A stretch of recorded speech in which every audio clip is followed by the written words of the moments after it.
On Capitol Hill, I mean, 𝗏𝗂𝗃 and Thomas Massie say they're going to try to bring survivors to speak. People want them to be able to testify formally as well. Do you think any of that is really going to happen, and could it change the dynamic here? See, I don't know if they're going to get the formal. I doubt they're going to get the victims in front, because I don't think Comer is going to let that happen. That would probably be devastating. He's going to fight that. But one of the things they can do is Massie and 𝗏𝗃 and everybody else who wants to get involved, they can start having their own press conferences. Like, imagine when Trump is going to speak about something, they schedule a press conference with a couple of Epstein victims right at the same time, and or right before it, so the press can then be asking Trump questions about the right? If he's having a 2 p.m. press conference, have a fucking 9 a.m. press conference with the victims. So by the time they get in there at 2 p.m., they are asking him in his press conference, he has to talk about the victims, right? I mean, and then they can, you know, that shit, all of us content creators will put that shit out on the airwaves, man. You know, it's like, dude, I believe we can hold these guys accountable, man. We can. Dude, we love to see it, bro. The Trump Epstein, baby. This shit is not going away. And Trump is making it worse. The independent media is doing a lot of work on this. But this right here is amazing, dude. Right? Oh, look at that, dude. Oh, tell me.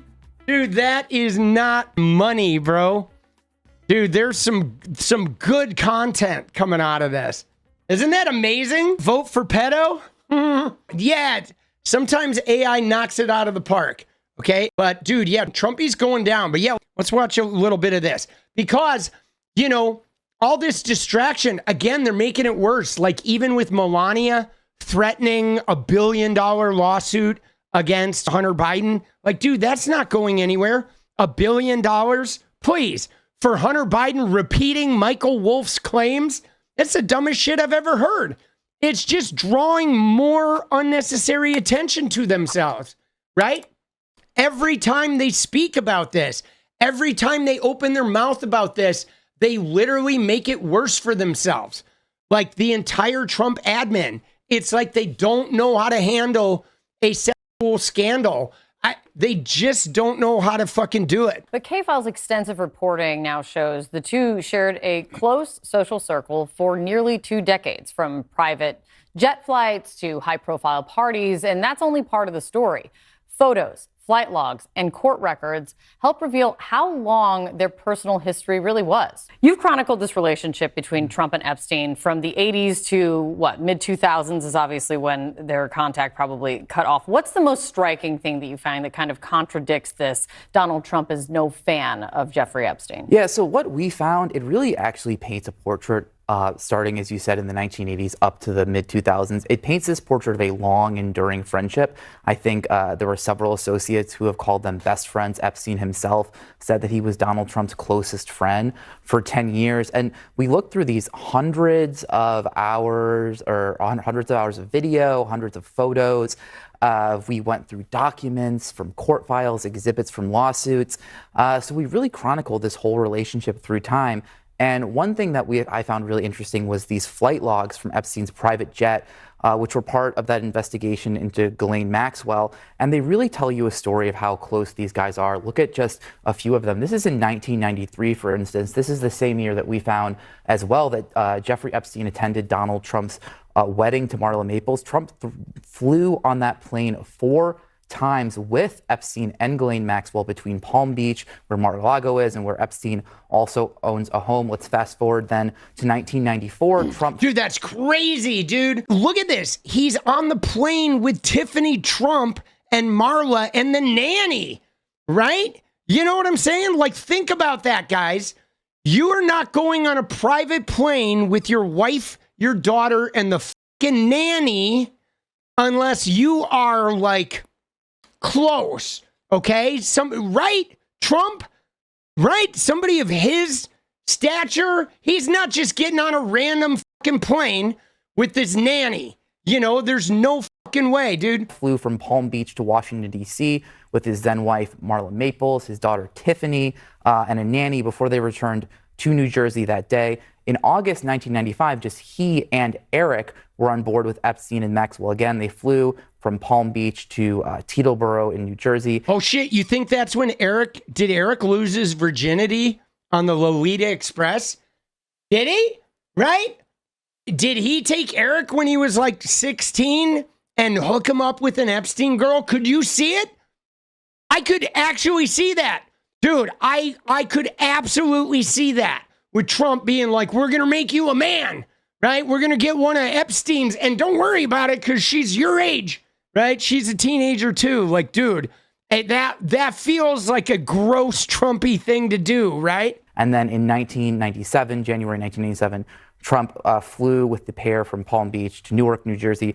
All of these trips, 8 in total, were documented in logs that I mentioned were from that trial. You also took a look at what Donald Trump himself has said about Jeffrey Epstein. What did you find? Yeah, that's right. And one of the things that's always been so striking is that quote that he said in 2002 that we found in that New York Magazine article where he said he was a terrific guy, he liked beautiful women just like him. And then that quote where he says he likes many of them on the younger side. That was from an article entitled Jeffrey Epstein, International Money Man of Mystery in New York Magazine. Now, just 2 years later, we were going through Donald Trump's book, and there he had one called How to Get Rich. And then we wrote in his book that somebody named Mysterious Jeffrey had called him, and that you could see it right there. That's the passage from his book. He says Jeffrey calls in, but there's actually a lot of activity between these two in 2004. One of the things that... Dude, that's so creepy. I want to go back to that. The Mysterious Jeffrey.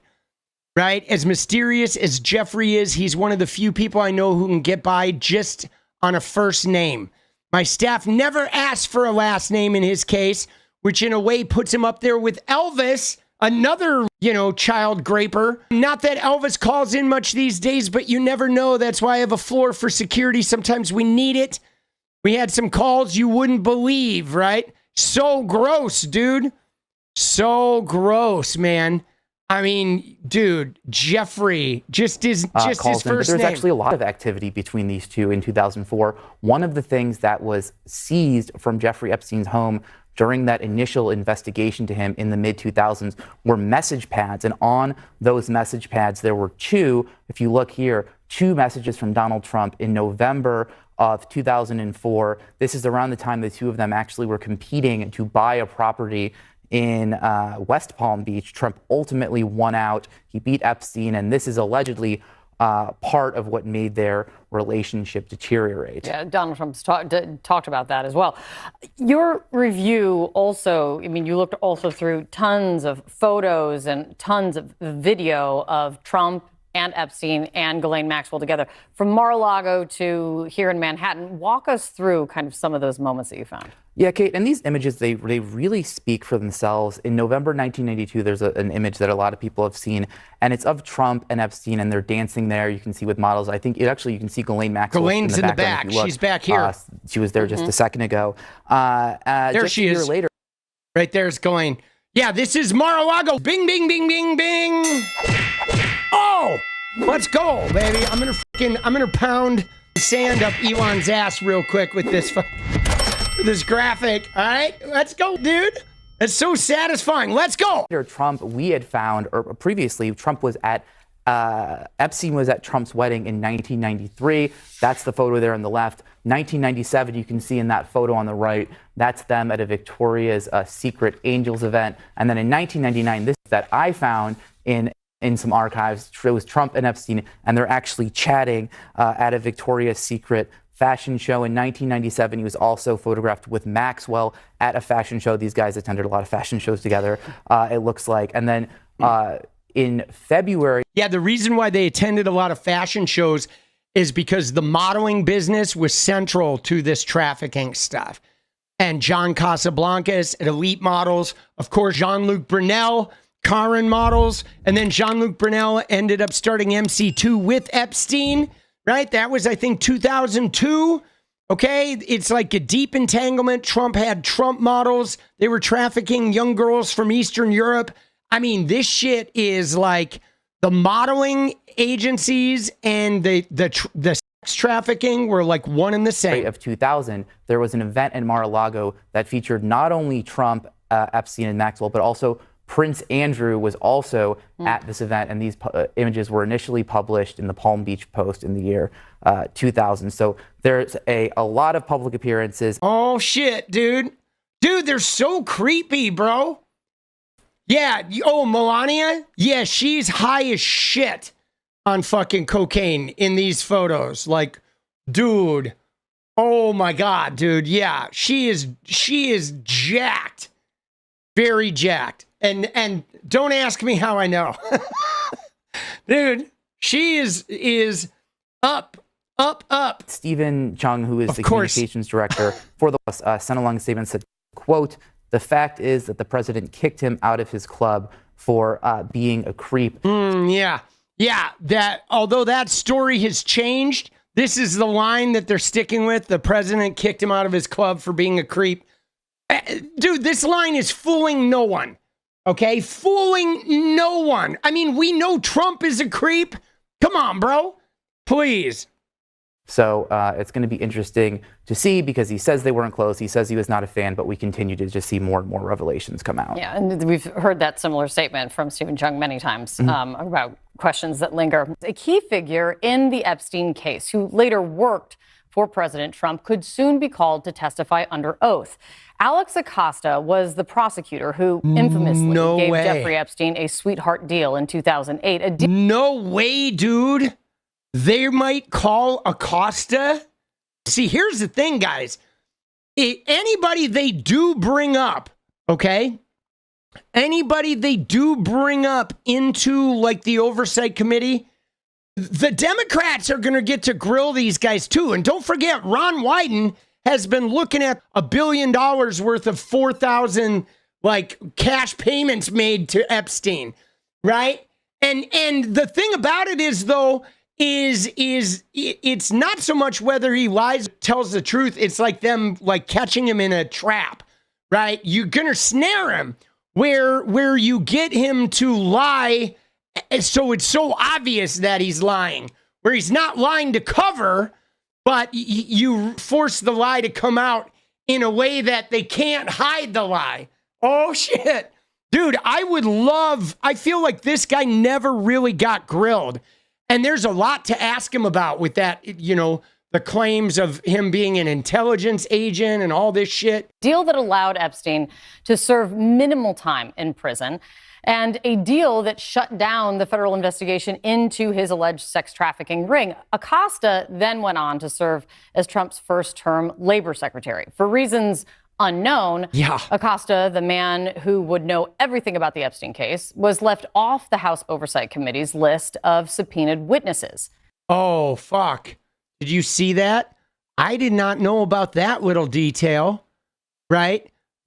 So Acosta, right? We know Acosta gave Jeffrey the immunity deal, and Trump thought Jeffrey was a creep, but then he took the guy who gave the creep immunity and he made him a cabinet member. But did you see what she said?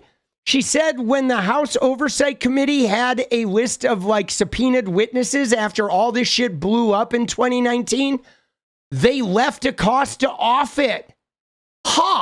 That's fucking weird, isn't it? Like, what the hell, bro?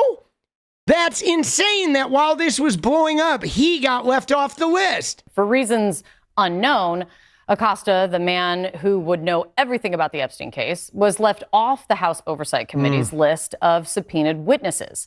But tonight, a Republican on that committee, Congresswoman Anna Paulina Luna, is telling the Palm Beach Post that calling Acosta to testify is not, quote, off the table. Oh, fuck. See?